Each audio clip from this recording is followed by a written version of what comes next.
Mi nuera me llamó furiosa. «Eres una vieja entrometida, tu tiempo ya pasó». Pensé que había perdido la cabeza. Entonces le respondí con calma. «Querida, ayer puse la casa otra vez a mi nombre. El coche también es mío, y tu tarjeta ya está cancelada». El silencio que siguió fue ensordecedor. Mi teléfono sonó aquella tarde de domingo mientras regaba las begonias de mi jardín. El sol de mayo caía sobre mis hombros como una caricia tibia, recordándome los días en que Roberto y yo plantamos esas flores juntos. Al ver el nombre de Alejandra en la pantalla, mi estómago se contrajo. Últimamente, cada llamada suya venía cargada de reproches. «Diga», contesté, intentando que mi voz sonara serena.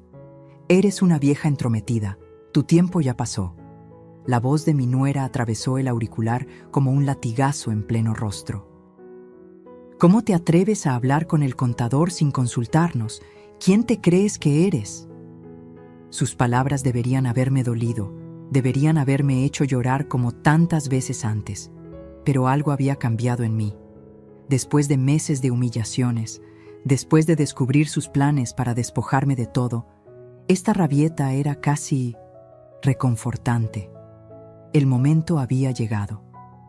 «Querida», le respondí con una tranquilidad que pareció desconcertarla. «Ayer puse la casa otra vez a mi nombre.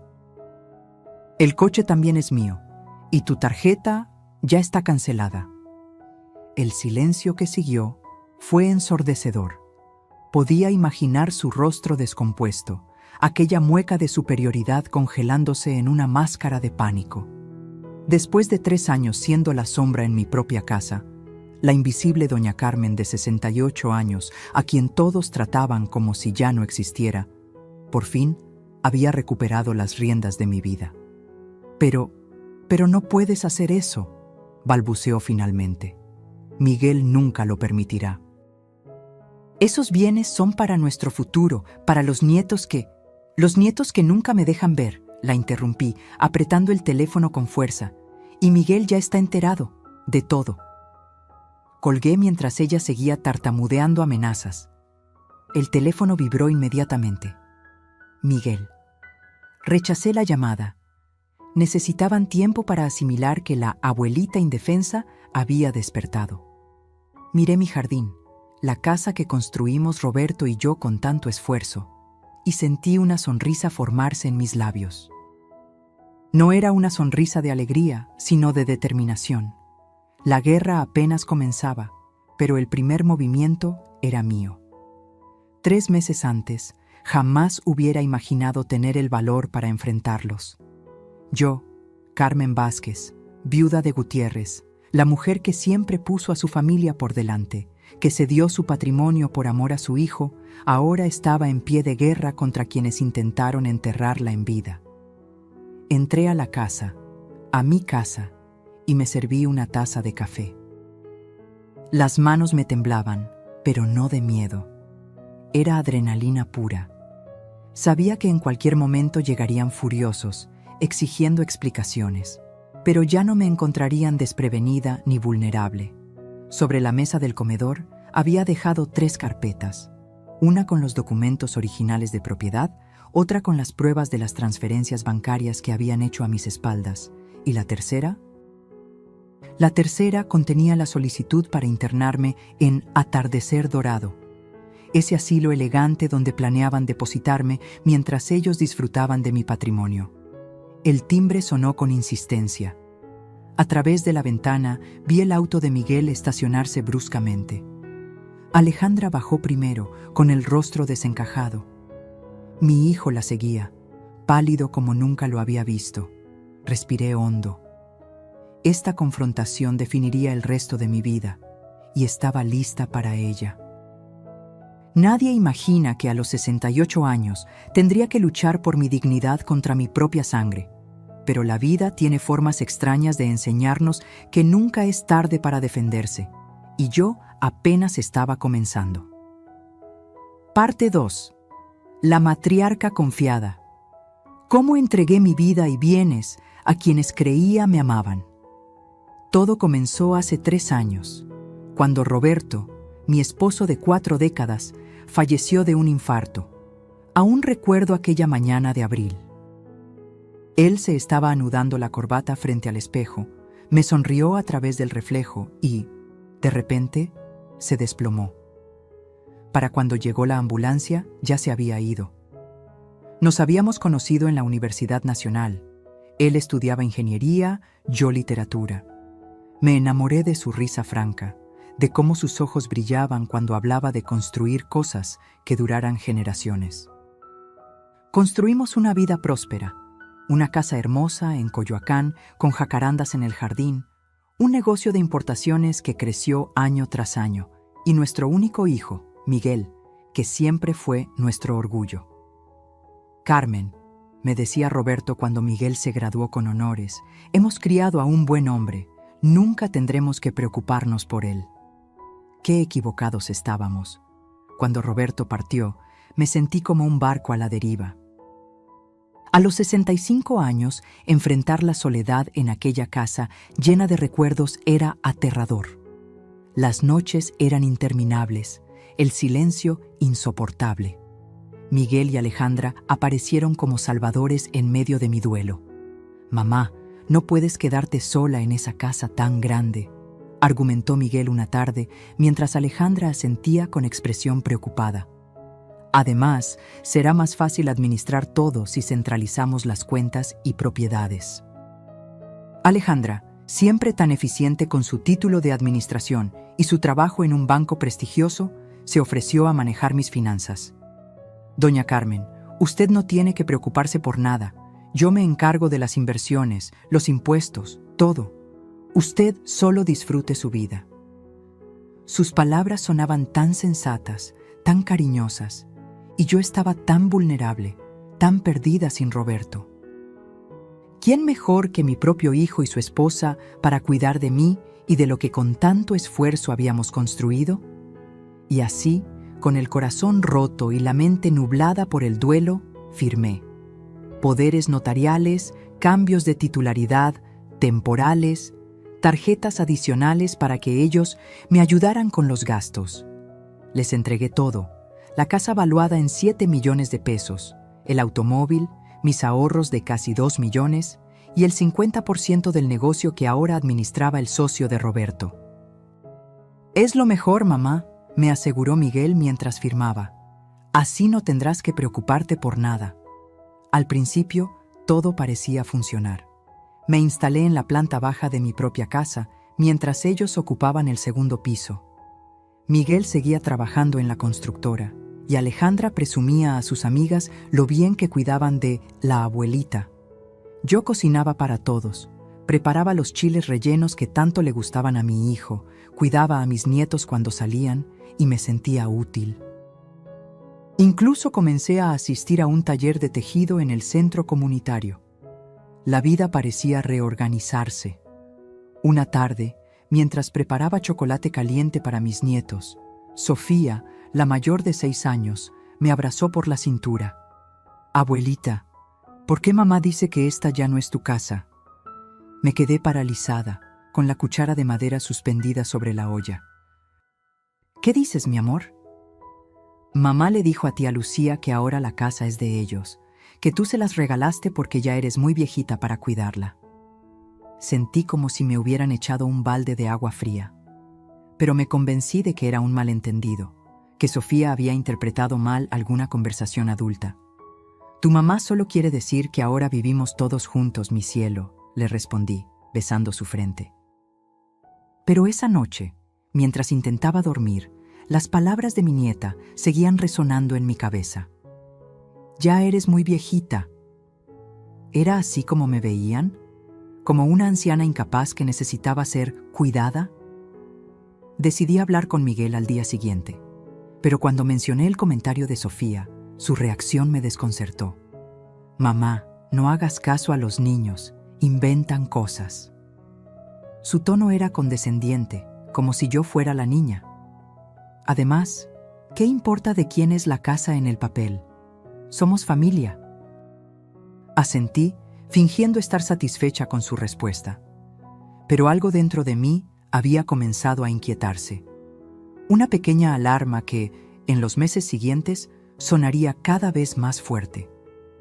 Lo que no sabía entonces era que aquella conversación con mi nieta sería la primera grieta en el muro de confianza que había construido alrededor de mi hijo y su esposa. Una grieta que con el tiempo se convertiría en un abismo imposible de ignorar. Y mientras yo seguía preparando comidas familiares y tejiendo bufandas para el invierno, ellos ya estaban trazando planes para deshacerse de mí.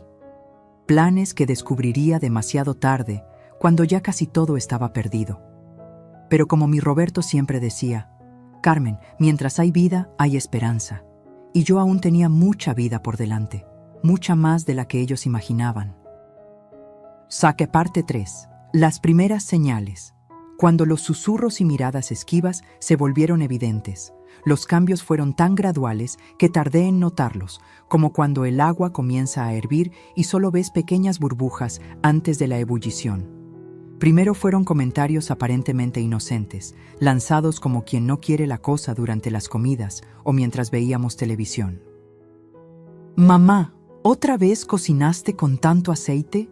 Sabes que ahora se come más saludable», me dijo Miguel una noche, apartando el plato de chiles rellenos que había preparado con la receta de su abuela. «Carmen, ¿no crees que esos muebles son muy anticuados? Deberíamos renovar la sala», sugirió Alejandra un sábado, mirando con desdén el sofá donde Roberto y yo habíamos pasado tantas tardes leyendo juntos. Al principio, intenté adaptarme. Cambié mis recetas, acepté que movieran algunos muebles. Quería ser una suegra comprensiva, una madre que no estorbara. Pero pronto me di cuenta de que mi opinión había dejado de importar por completo. Un martes regresé de mi clase de tejido y encontré que habían reemplazado todos los sillones de la sala. Mis fotografías familiares, esas donde Roberto sostenía a Miguel recién nacido, donde celebrábamos aniversarios y graduaciones, habían desaparecido de las paredes principales. «Los guardamos en tu habitación, mamá Carmen», explicó Alejandra con una sonrisa que no llegaba a sus ojos. «Es que no combinaban con la nueva decoración». Sentí un nudo en la garganta, pero solo asentí. No quería parecer la típica suegra quejumbrosa. Esa noche, mientras acomodaba mis fotos en el pequeño espacio de mi habitación, me sentí como si estuvieran borrando mi historia, mi presencia en aquella casa que había sido mi hogar durante 40 años. Luego, vinieron las reuniones familiares donde yo era invisible. Alejandra organizaba cenas para sus amigos del banco o la familia de su lado, y a mí me pedían que me retirara temprano. «Mamá Carmen, seguro estás cansada. Nosotros nos encargamos de todo», me decía con ese tono dulzón que usaba cuando había visitas. Una tarde, mientras servía café a las amigas de Alejandra en la sala, escuché a una de ellas preguntar por mí. «¿Y tu suegra? ¿Se adapta bien a vivir con ustedes?» «Ay, ya sabes cómo son los ancianos», respondió Alejandra, sin saber que yo estaba a unos pasos en el pasillo. «Tienen sus manías, pero la tenemos bien cuidada. A veces es como tener otro niño en casa». Me quedé paralizada, con la bandeja de galletas en las manos. ¿Otro niño? ¿Así me veía mi nuera, como una carga infantil? Tenía 66 años, no 96. Había administrado un hogar y ayudado en el negocio familiar durante décadas. Una mañana, buscando un álbum de fotos, entré al estudio que antes era de Roberto. Alejandra estaba al teléfono y no me vio. «Sí, claro que podemos reunirnos el viernes. La suegra estará en su clase de tejido». «No, no se entera de nada. Está cada día más despistada». Me retiré sin hacer ruido, con el corazón encogido. ¿Despistada yo? Siempre había tenido una memoria excelente. De hecho, era yo quien les recordaba los cumpleaños familiares y las citas médicas de los niños. Luego noté cómo las conversaciones se interrumpían cuando yo entraba a una habitación. Las miradas cómplices entre Miguel y Alejandra. Mi hijo, que siempre había sido tan cercano, ahora apenas conversaba conmigo más allá de preguntas superficiales sobre mi salud. «¿Tomaste tus medicinas, mamá?», se había convertido en su saludo diario, como si yo fuera incapaz de recordarlo por mí misma. Una mañana, Mientras desayunábamos, comenté que quería hacer un viaje a Oaxaca, donde Roberto y yo pasamos nuestra luna de miel. ¿Viajar sola? No creo que sea buena idea, mamá, dijo Miguel rápidamente, intercambiando una mirada con Alejandra. Podría ir con mi amiga Lucía, respondí. Ella también es viuda y le encantaría acompañarme. Alejandra y Miguel intercambiaron otra de esas miradas que ya había aprendido a reconocer. El problema es el dinero, mamá Carmen, explicó Alejandra con tono condescendiente. Las inversiones no están rindiendo como esperábamos y hay que priorizar gastos. Pero es mi dinero, protesté suavemente. Puedo usar mis ahorros. Tus ahorros están invertidos a largo plazo, cortó Alejandra. No podemos retirarlos ahora, perderíamos mucho. Fue la primera vez que sentí claramente que algo andaba mal, muy mal. Ya no era dueña ni siquiera de decidir cómo gastar mi propio dinero. Esa tarde intenté acceder a mi cuenta bancaria online. La contraseña había sido cambiada. Llamé al banco, pero me dijeron que necesitaba presentarme personalmente con una identificación. Cuando mencioné esto a Miguel, me respondió con impaciencia. Mamá, ¿para qué complicarte? Alejandra maneja todo eso. Si necesitas dinero, solo pídeselo a ella. Pedir, como una niña pidiendo su domingo. Yo, que había trabajado toda mi vida, que había ahorrado cada peso con esfuerzo, ahora tenía que pedir permiso para gastar mi propio dinero. Esa noche, mientras miraba por la ventana de mi habitación hacia el jardín donde las jacarandas que planté con Roberto florecían, tomé una decisión. Necesitaba entender qué estaba pasando realmente. Y para eso, tendría que empezar a observar más y confiar menos. Lo que no sabía entonces era cuán doloroso sería descubrir la verdad. Y cuánto valor necesitaría para enfrentarla. Parte 4. La humillación silenciosa, de dueña de mi hogar a huésped indeseada. La transformación fue completa cuando, 6 meses después de mudarme con ellos, Alejandra sugirió que me cambiara al cuarto de servicio remodelado. Estábamos desayunando. Era un domingo aparentemente normal. Ella sirvió café para todos y con esa sonrisa que nunca llegaba a sus ojos, lanzó la bomba. Doña Carmen, hemos pensado que sería más cómodo para usted tener todo en un solo nivel. Así no tiene que subir escaleras. Miguel asintió, evitando mi mirada. Es por tu seguridad, mamá. El otro día te vi tambalearte en el último escalón. Era mentira. Yo subía y bajaba esas escaleras desde hacía 40 años sin problema alguno. Mis piernas estaban perfectamente bien. ¿El cuarto de servicio?, pregunté, intentando mantener la compostura. ¿Dónde dormía Lupe cuando trabajaba con nosotros? Lo hemos remodelado completamente, se apresuró a aclarar Alejandra. Tiene baño propio ahora y hemos puesto un televisor pequeño. Es como un departamentito independiente. El cuarto, aunque lo habían pintado y puesto un televisor de 24 pulgadas, seguía siendo el espacio más reducido de la casa.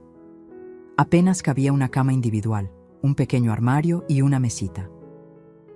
Mi habitación original, espaciosa y con vista al jardín, fue convertida en un cuarto de huéspedes que, curiosamente, siempre estaba ocupado por la hermana de Alejandra o sus padres cuando venían de Monterrey. Acepté sin protestar. ¿Qué podía hacer? Legalmente, la casa ya no era mía. Había firmado todo en un momento de vulnerabilidad, creyendo en promesas de amor familiar que ahora se desvanecían como niebla bajo el sol.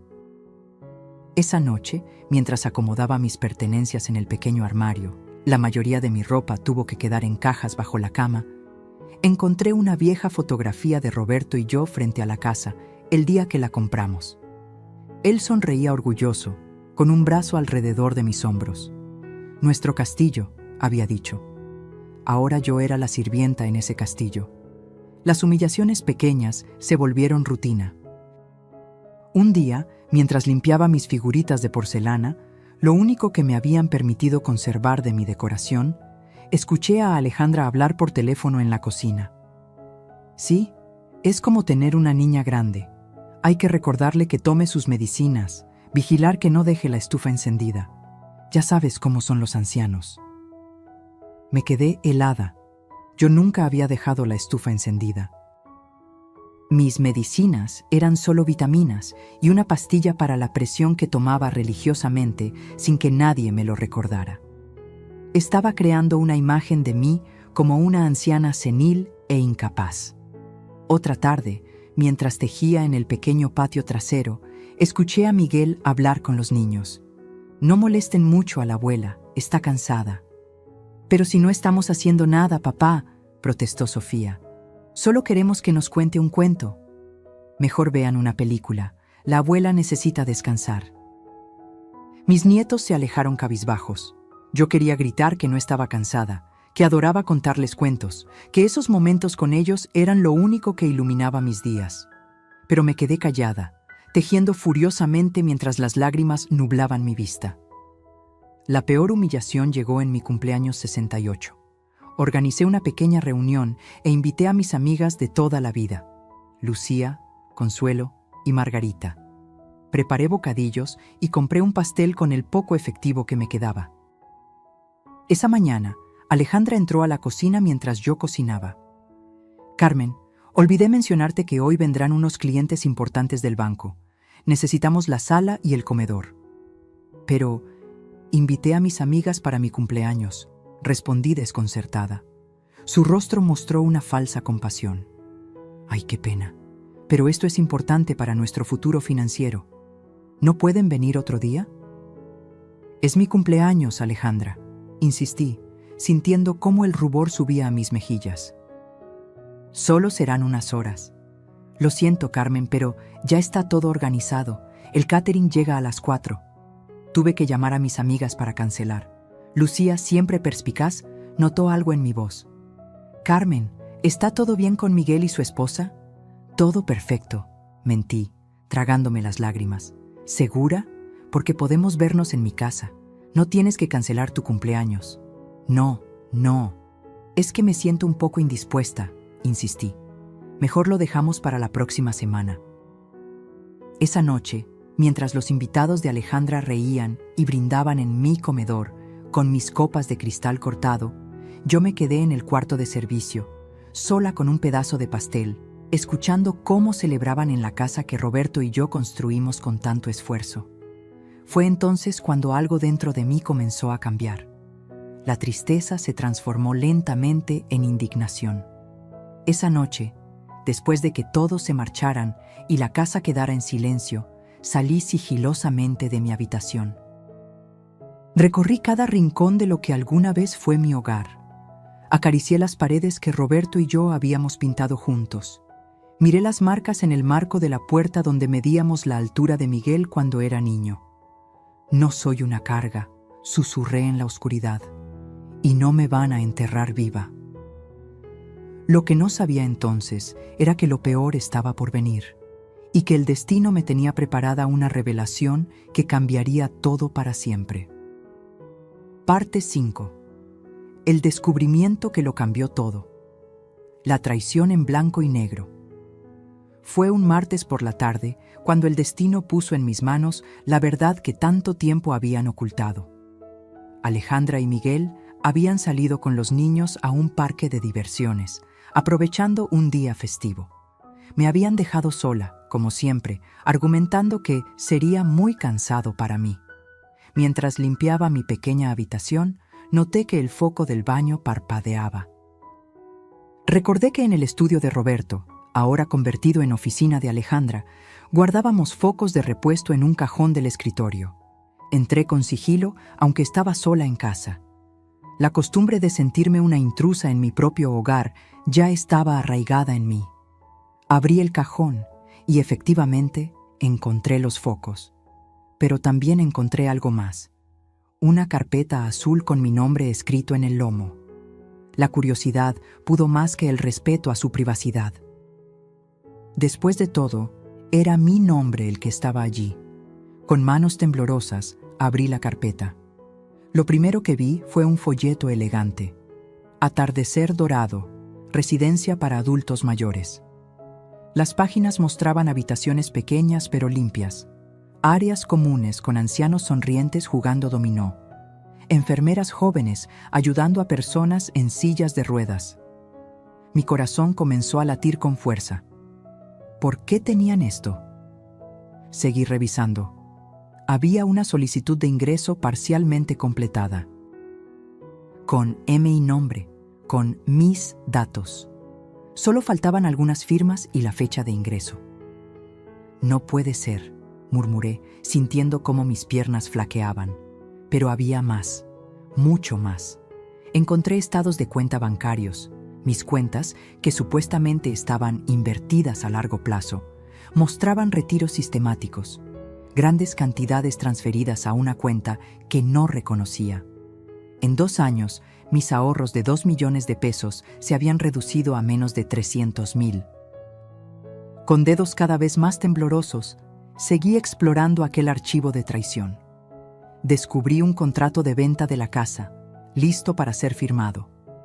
El comprador, un tal Javier Méndez, socio de Miguel en la constructora. El precio, muy por debajo del valor real del mercado. También había documentos del negocio familiar. La parte que Roberto había dejado a Miguel mostraba buenos rendimientos, pero mi 50% aparecía con pérdidas constantes. Números manipulados, gastos inflados, ganancias escondidas. Y finalmente, lo más doloroso, un intercambio de correos electrónicos entre Miguel y Alejandra. Ya consulté con el abogado, escribía mi hijo. Si logramos que firme un poder notarial más amplio, podemos disponer de todo sin necesidad de su autorización para cada movimiento. La respuesta de Alejandra era aún más cruel. El doctor Ramírez dice que podemos argumentar deterioro cognitivo. Ha estado documentando episodios de confusión en sus consultas, aunque tu madre esté perfectamente lúcida. Con eso y el poder notarial, tendremos vía libre. Me dejé caer en la silla, con los documentos esparcidos sobre mis rodillas. No podía respirar, no podía pensar. Mi propio hijo, mi Miguel, el niño que había criado con tanto amor, estaba conspirando para despojarme de todo y encerrarme en un asilo. Las lágrimas corrían por mis mejillas mientras releía aquellos correos, buscando alguna señal de remordimiento, alguna justificación que hiciera menos dolorosa la traición. No había nada. Solo codicia fría y calculada. De repente, escuché el sonido de un auto estacionándose. Habían regresado antes de lo previsto. Con movimientos frenéticos, tomé fotografías de los documentos más importantes con el celular básico que me habían dado para emergencias.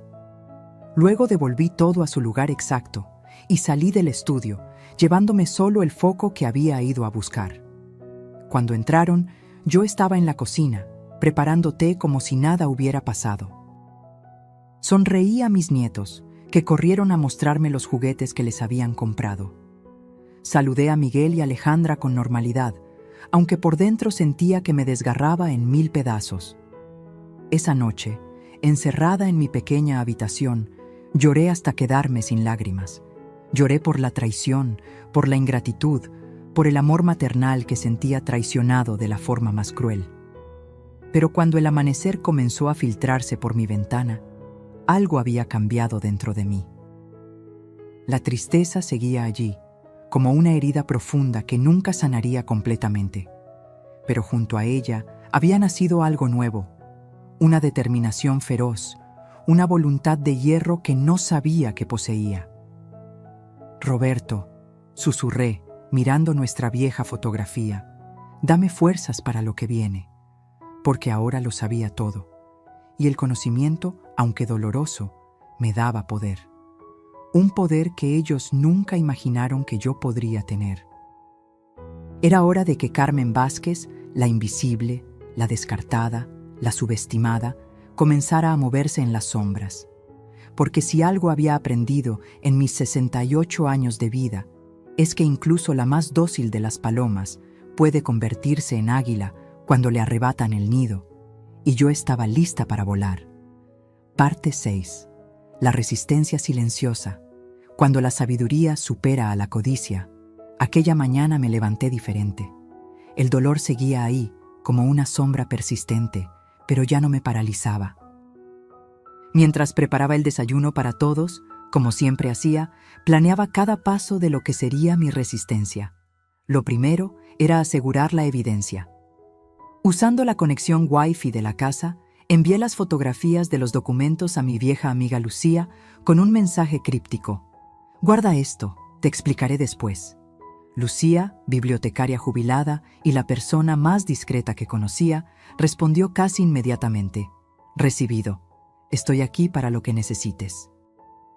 El segundo paso era más complicado.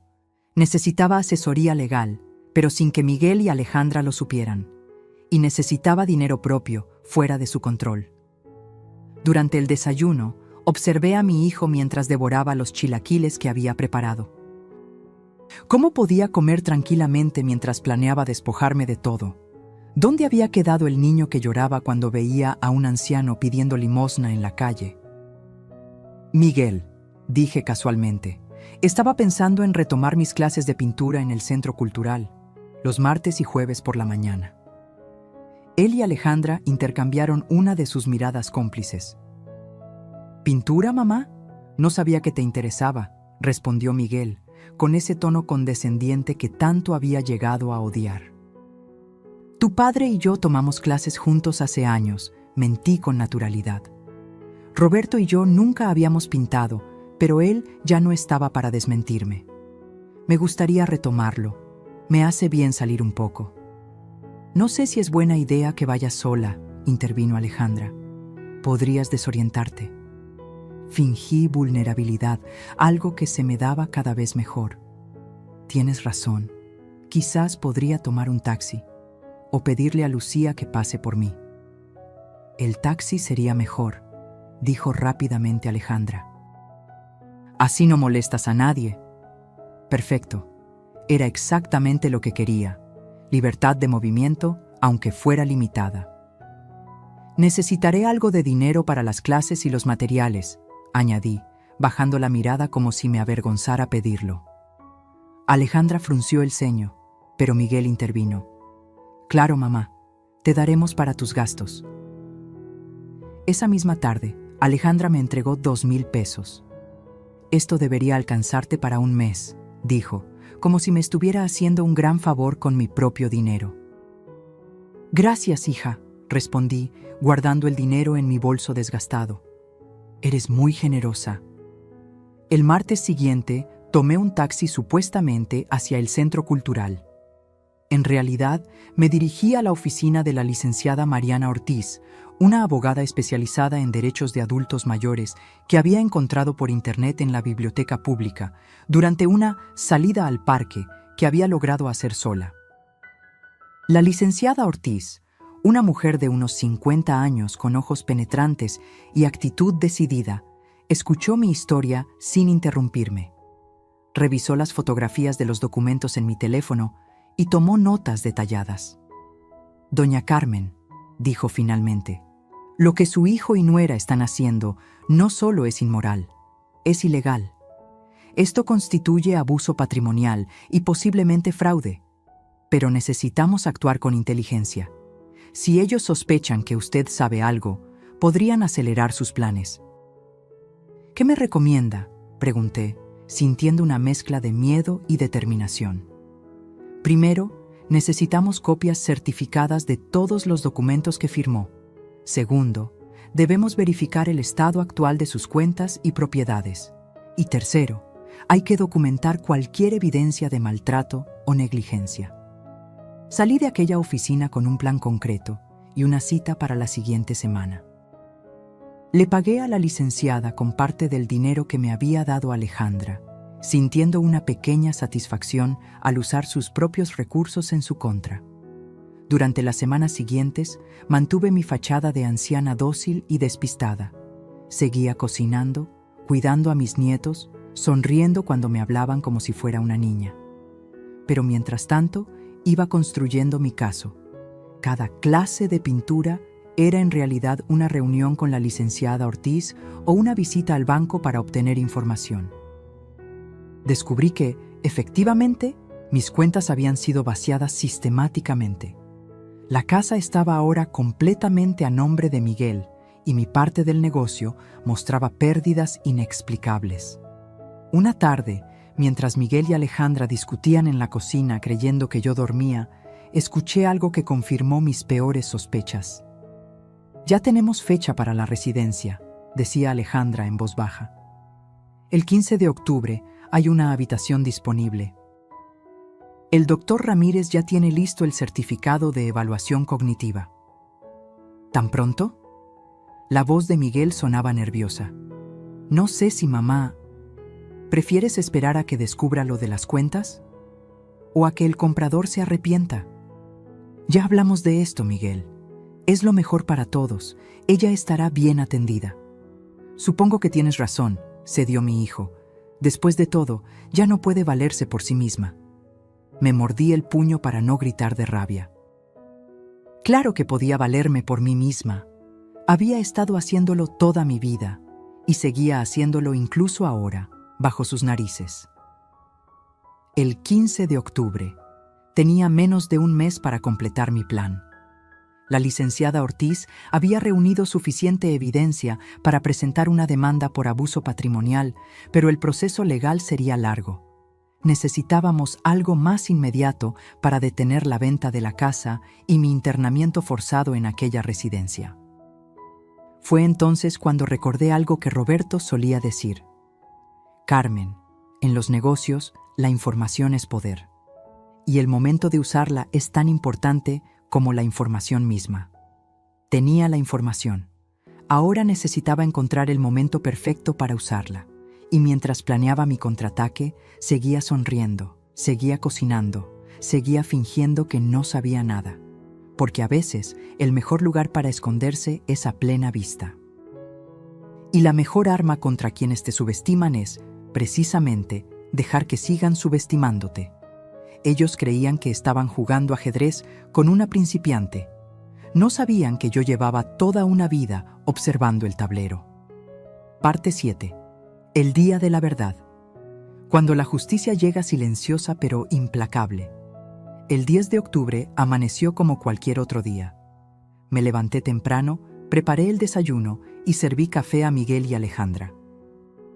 Ellos conversaban animadamente sobre una cena que organizarían el fin de semana para los socios de la constructora.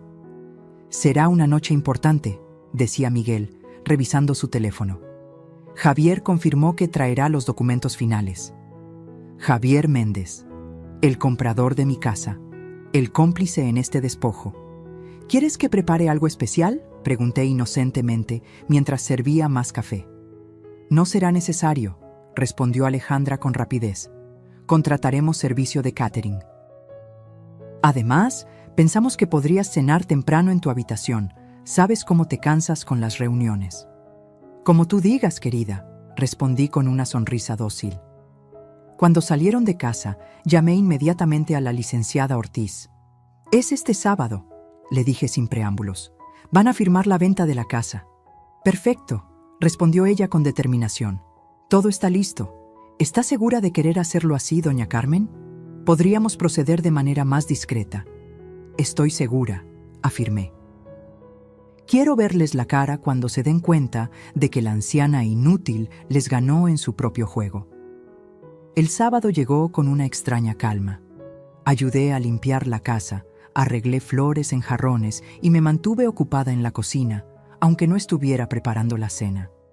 Alejandra supervisaba al personal del catering, dando órdenes precisas sobre cómo servir y dónde colocar cada cosa. A las 6 de la tarde me retiré obedientemente a mi habitación con una bandeja de comida. Me puse mi mejor vestido, uno azul marino que Roberto siempre había amado, y esperé. A las 8 escuché la llegada de los invitados. Risas, conversaciones, el tintineo de copas. Reconocí la voz estruendosa de Javier Méndez alardeando sobre algún negocio exitoso. A las 9 en punto, tal como habíamos acordado, sonó el timbre. Desde mi habitación, escuché a Alejandra abrir la puerta, su voz confundida al encontrarse con visitantes inesperados. Era mi momento. Salí de la habitación y caminé por el pasillo hacia la sala. Nadie me notó al principio, todos concentrados en los recién llegados, la licenciada Ortiz, acompañada por un notario público y 2 oficiales de la Fiscalía especializada en atención a personas adultas mayores. «Buenas noches», saludó la licenciada con voz firme. «Lamento interrumpir su reunión, pero tenemos un asunto urgente que tratar con el señor Miguel Sánchez Vázquez y la señora Alejandra Montero». Miguel se puso pálido. Alejandra, por su parte, mantuvo la compostura, aunque su sonrisa se congeló en una mueca tensa. «¿De qué se trata esto?», preguntó Miguel, acercándose nerviosamente. Fue entonces cuando me vieron, de pie en el umbral de la sala, vestida formalmente y con una expresión que ninguno de los dos reconoció en mí, la de una mujer que ha recuperado su poder. «Se trata de mí, hijo», dije con voz clara que resonó en la sala repentinamente silenciosa. «De mí y de todo lo que han estado haciendo a mis espaldas».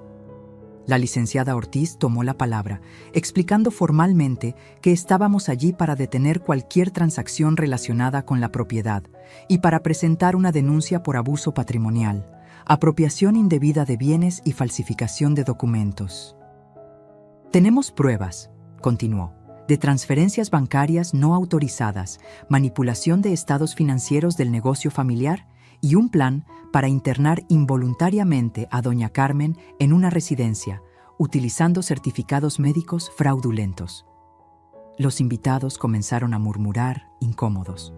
Javier Méndez, con su portafolio de documentos, intentó escabullirse hacia la puerta, pero uno de los oficiales le indicó amablemente que se quedara. «Esto es un malentendido», balbuceó Miguel, mirándome con una mezcla de sorpresa y traición. «Mamá, ¿qué has hecho?». «Lo que debí hacer desde el principio», respondí, acercándome al centro de la sala. «Defenderme. Porque aunque ustedes me vean como una anciana inútil, sigo siendo Carmen Vázquez, la mujer que construyó esta casa y este patrimonio junto a tu padre». Alejandra intentó tomar el control de la situación. «Oficiales, mi suegra ha estado confundida últimamente. Su médico puede confirmarlo.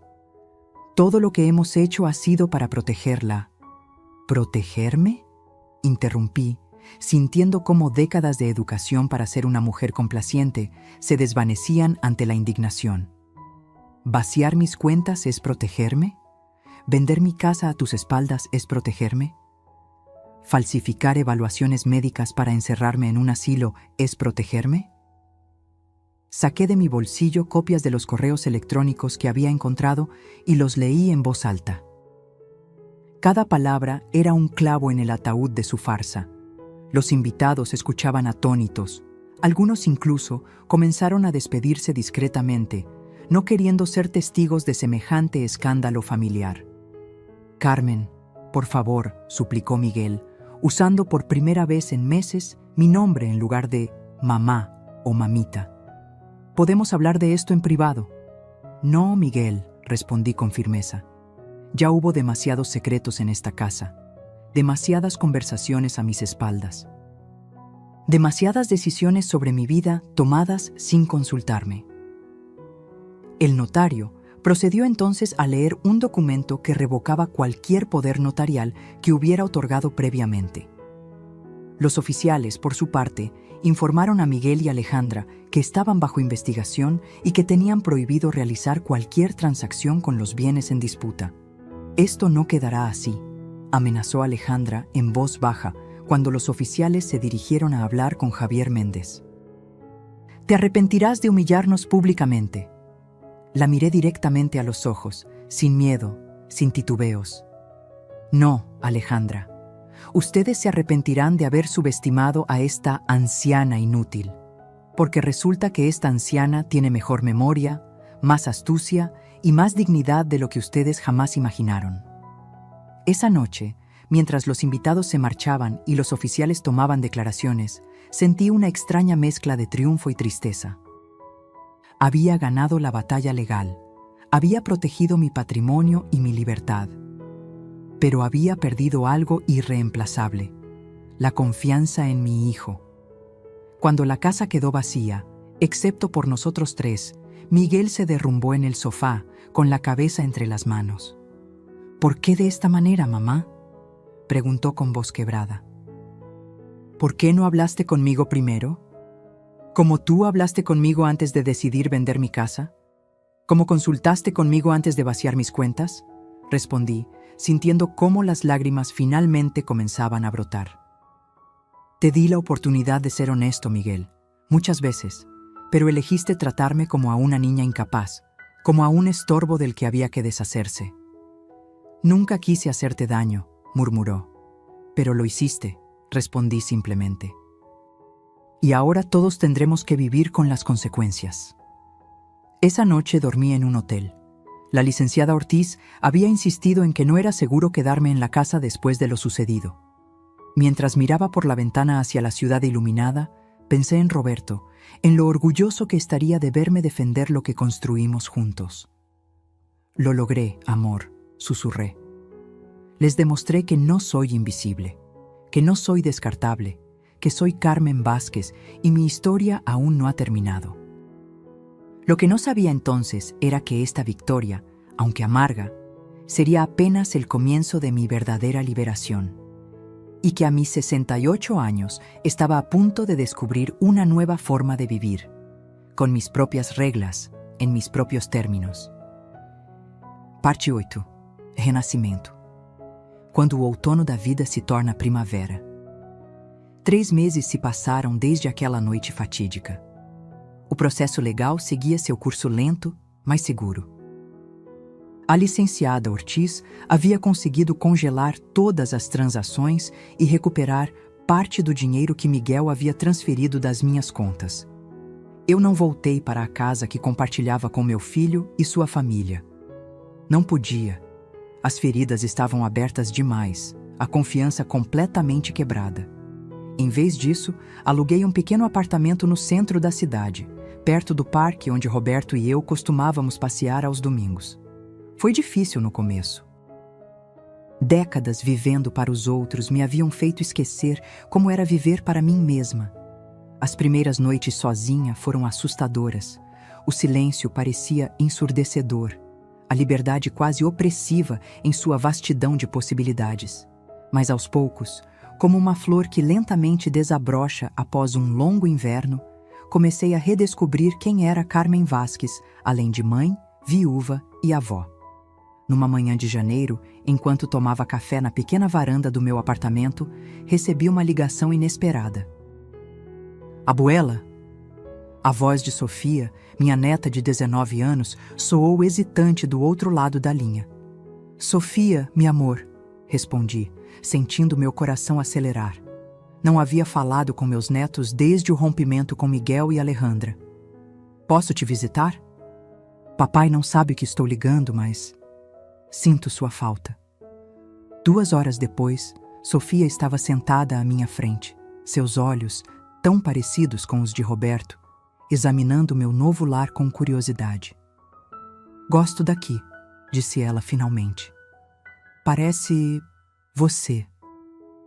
Como assim? Perguntei, servindo-lhe o chocolate quente que ela sempre adorou. Não sei explicar. É acolhedor, mas também livre. Antes, na casa dos meus pais, seu quarto parecia um museu, sabe? Como se você fosse uma relíquia que eles guardavam, não uma pessoa viva. Suas palavras, tão sinceras e perspicazes, me atingiram profundamente. Esta jovem enxergava o que seu próprio pai havia se recusado a ver. O que realmente aconteceu, abuela? Papai disse que você ficou confusa, que pessoas mal intencionadas te manipularam contra a família. Contei a ela tudo, sem dramatizar, sem vitimização, apenas a verdade nua e crua. Mostrei os documentos, os e-mails, as provas que havia reunido. Sofia escutou em silêncio, ocasionalmente enxugando lágrimas discretas. Sempre soube que algo estava errado, confessou ela quando terminei. A forma como eles falavam sobre você, quando achavam que ninguém estava ouvindo, como se você fosse um problema a ser resolvido. E agora fui resolvida, disse com um sorriso triste, só que não da maneira que eles esperavam. Sofia ficou comigo o dia inteiro. Falamos sobre seus estudos de arquitetura, seus sonhos, seus medos. Pela primeira vez, conversávamos como duas adultas, não como avó e neta separadas por gerações de silêncio e convenções. Quando ela estava prestes a ir embora, parou na porta e me abraçou com força. Estou orgulhosa de você, abuela, por lutar, por não desistir. Suas palavras foram como um bálsamo para minha alma ferida.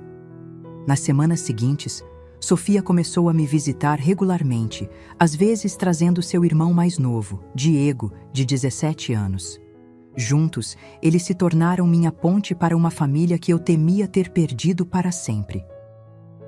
Foi Diego quem me incentivou a realmente fazer aulas de pintura, não como desculpa para sair de casa, mas como uma forma genuína de expressão. Você sempre fez tudo para os outros, abuela, disse ele, enquanto me ajudava a montar um pequeno ateliê no canto da sala. Agora é hora de fazer algo só para você. Minha primeira tela foi terrível, cores mal combinadas, perspectiva confusa, técnica inexistente. Mas senti uma alegria quase infantil ao criar algo com minhas próprias mãos, algo que existia apenas porque eu quis que existisse. Em março, recebi outra visita inesperada. Miguel estava parado na porta do meu apartamento, parecendo mais velho e cansado do que eu me lembrava. "Posso entrar?" perguntou, sua voz desprovida da arrogância que havia se tornado sua marca registrada nos últimos anos. Hesitei, mas acabei abrindo espaço para ele passar. Ficamos em silêncio por alguns momentos, dois estranhos que um dia haviam sido mãe e filho. Os meninos me contaram sobre suas visitas, disse ele finalmente. Eles falam muito sobre como você está diferente, mais viva. Não respondi. Não havia resposta fácil para décadas de dinâmicas familiares complexas. "Mamá?" continuou ele, usando o termo carinhoso que há muito não usava. "Eu errei muito." "Sim, você errou", concordei sem rancor, apenas constatando um fato.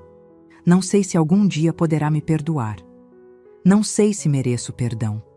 Mas quero que saiba que Alejandra e eu nos separamos. Depois de tudo o que aconteceu, percebi muitas coisas sobre meu casamento, sobre minhas escolhas. Senti uma pontada de tristeza por ele, pelo menino que um dia havia sido a luz dos meus olhos. O perdão é um caminho longo, Miguel", respondi honestamente. "Não sei se chegaremos lá, mas estou disposta a dar os primeiros passos." Naquela tarde, conversamos como não fazíamos há anos. Houve lágrimas, recriminações, momentos de silêncio pesado. Não resolvemos tudo. Algumas feridas eram profundas demais para serem curadas em uma única conversa. Mas começamos algo novo, algo frágil, mas honesto. Quando ele estava de saída, notou uma das minhas pinturas na parede. Uma paisagem imperfeita, mas colorida do parque onde costumávamos passear quando ele era criança. "Você pintou isso?" perguntou surpreso. "Sim", respondi. "Estou aprendendo a fazer coisas novas." "Está bonito", disse ele, e pela primeira vez naquele dia, seu sorriso pareceu genuíno. No mês seguinte, comecei a dar aulas de culinária no centro comunitário local. Não porque alguém esperava isso de mim, mas porque queria compartilhar algo que sempre me trouxe alegria. Minhas alunas, mulheres de todas as idades, me chamavam de Dona Carmen, com respeito genuíno, não condescendência. Em junho, a licenciada Ortiz me ligou com boas notícias. Havíamos ganhado o caso. A casa permaneceria em meu nome, assim como minha parte no negócio familiar. O juiz havia sido particularmente severo com relação às tentativas de me declarar incapaz. "Parabéns, Dona Carmen", disse ela. "Justiça foi feita." Mas a verdadeira vitória não estava nos tribunais ou nas propriedades recuperadas. Estava nas manhãs em que acordava e decidia, por mim mesma, como seria meu dia. Estava nas noites em que me deitava, cansada mas satisfeita, sabendo que havia vivido plenamente, não apenas existido. Em agosto, completei 69 anos. Organizei uma pequena festa no meu apartamento, algo que nunca teria feito antes, quando acreditava que celebrações eram para os outros, não para mim. Sofia e Diego vieram, é claro. Miguel também, ainda cauteloso, mas presente. Algumas amigas do centro comunitário, Lucia, a licenciada Ortiz. Uma família escolhida, construída nas ruínas da que eu havia perdido. Enquanto soprava as velas do bolo que eu mesma havia feito, fiz um desejo silencioso. Não por mais anos de vida, mas por mais vida em meus anos. E olhando ao redor, para as pessoas que me cercavam com afeto genuíno, para o lar que havia criado com minhas próprias mãos, para as pinturas imperfeitas mas minhas nas paredes, soube que meu desejo já estava se realizando. Naquela noite, antes de dormir, peguei o retrato de Roberto que mantinha na mesa de cabeceira. Você não acreditaria em quem me tornei, amor, sussurrei para a fotografia. Eu mesma mal acredito às vezes. E pela primeira vez em muito tempo, o sorriso congelado de Roberto na fotografia não me trouxe apenas saudade, mas também uma certeza tranquila. Ele estaria orgulhoso da mulher que eu havia me tornado. A mulher que, aos 69 anos, finalmente havia aprendido que o outono da vida pode ser tão vibrante quanto qualquer primavera, basta ter a coragem de deixar as velhas folhas caírem para que novas possam brotar. Fim.